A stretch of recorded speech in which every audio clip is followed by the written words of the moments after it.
Shavkat Rakhmonov versus Ian Garry. Oh, yeah. Somebody's O has got to go. That's right. This is why we love the UFC. They make matchups that we want to see. They don't push things down the road for years because we're building two guys and we don't want to ruin one of them yet. No. Yep. We're You gonna hear that, boxing? Yes.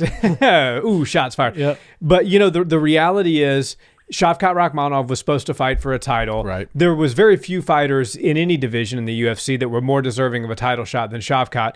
You literally have an undefeated fighter that has never gone to a judge's decision. The guy's got 18 wins, 18 finishes. Insane. And they're about 50-50 based on his, you know, submission to knockout ratio. So really as complete of a fighter as you could imagine. Yep. Ian Garry, say what you will about the guy and his persona on social media. He's a really good fighter. Right. And he's also undefeated. You don't get to be in the UFC fighting on a co-main event undefeated unless you're a really damn good fighter. Yep. And Ian Machado Garry is definitely that. He's got a lot of dynamic striking. I don't know how he's going to hold up in the grappling. I literally can't wait to break this fight down with you. What are your initial thoughts and who are you picking in this one? I really love this fight. And if Ian Garry's fighting anybody else at 170, just given how he's been, fighting since he's been in the UFC, I'm likely going to pick Ian Garry to win the fight. But Shavkat's a little bit different. And this is really one of those high-level tests that the UFC is going to show us. And it's so fun to me that we get these types of fights early on. Like most of the time when you get two monsters like this, one of them's already been the champion and is on their way down. No, these two guys are the budding Same stars. road, yep. Same road. And there's been tons of freaks at 170 who looked like number one contenders to be future stars.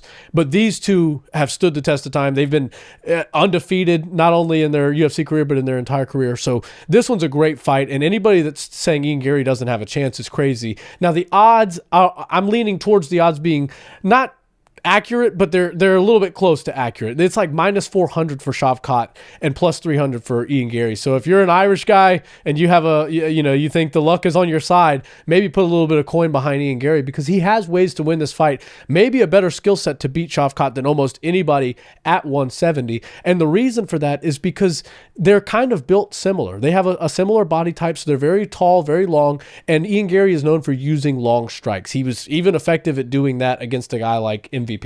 So if he can successfully outstrike a guy like MVP, he can successfully outstrike a guy like Rakhmonov. But the difference is this isn't a striking match, and Rakhmonov has proven to us that he's so good at mixing the martial arts. Whether it's striking into the clinch and then finding his knees and his devastating elbows, whether it's up against the cage or out in the wide open, or using those same sort of exchanges to tie up, get inside, and then look for his body locks or his trips or a way to get to the fight to the ground.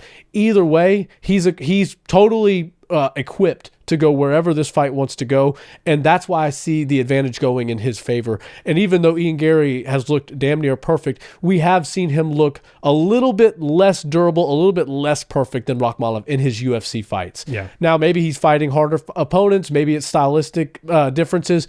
I don't know, but all I'm saying is Ian Garry, a couple of times in his UFC career, has turned his back and run to avoid something. We've never seen Shavkat do that. And, sometimes that is the only option you have. So you have to, concede and find some open space somewhere else. But Ian Garry, I think he's going to look really good early on, but this is a 5-round fight.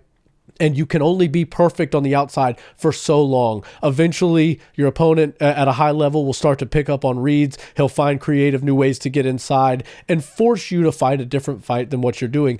To fight the same style for 25 minutes is very, very difficult, especially when you're trying to do a rangy, long striking and heavy feint style. So I think Ian Garry's goal to our task of beating Shavkat is much more difficult than Shavkat's road to winning this fight. Shavkat, I think, could win this fight on the feet. I don't see it happening by knockout, but I could see him winning the fight on the feet, and I could see him winning the fight by submission.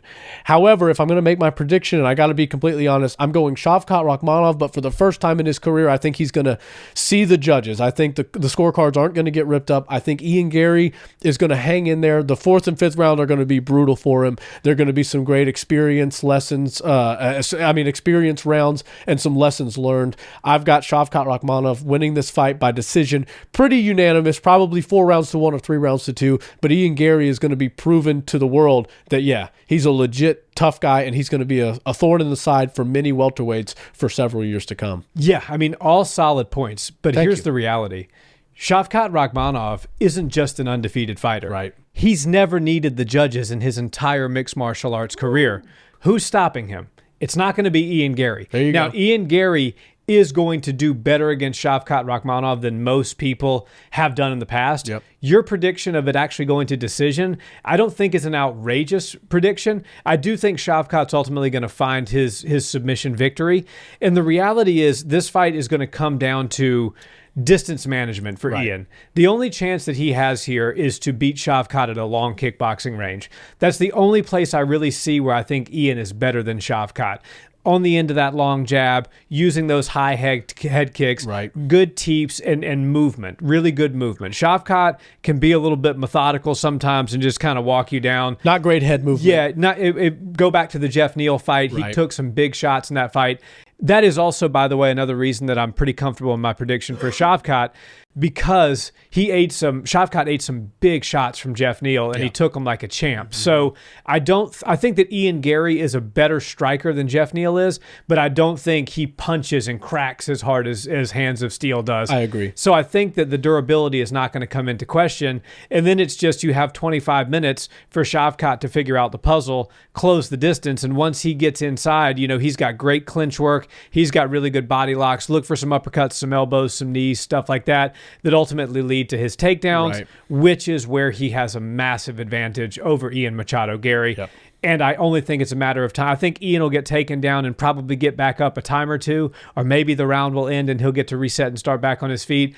But 3-4 takedowns from Shavkat, and it's going to be a wrap for Ian Garry. I'm seeing a submission, probably head and arm triangle. There you go. Because I think he's just going to work that top pressure, ground and pound, weight, advanced position, head and arm triangle for the finish, and it's going to happen in the 4th round. There we go. Yeah, the most taxing part of MMA is the grappling, and offensive grappling is very taxing on the body, but defensive is even worse. So, yeah, I think Ian Garry, if he gets taken down a couple of times, he might be able to get up, and then he might start looking for ways to stay safe until the rounds end. But, yeah, this is going to be a difficult night. And, look, if he beats Shavkat Rakhmonov, we're talking about a very, very different story with where Ian Garry's trajectory goes, not only as a potential future champion, but as a star, because love him or hate him, he's a polarizing figure. And, when there's stuff that people can make fun of you about, sometimes that winds up going in your favor and you get even more famous by it. So who knows what's going to happen. My money's on Shavkat. I think we're going to see the judges get involved. And the reason I say that is because there will be finishing opportunities for both men, more for Shavkat, and I think in this fight. But you do start to risk it when you look for the finish. And when there's so much on the line, when there's a title fight on the line, you really have to be calculated and make it look pretty next time. Get your hand raised. That's the final operation, or that's the final objective, of the fight. And I think that's what Shavkat's going to do. Very nice. I cannot wait for this one. Me either.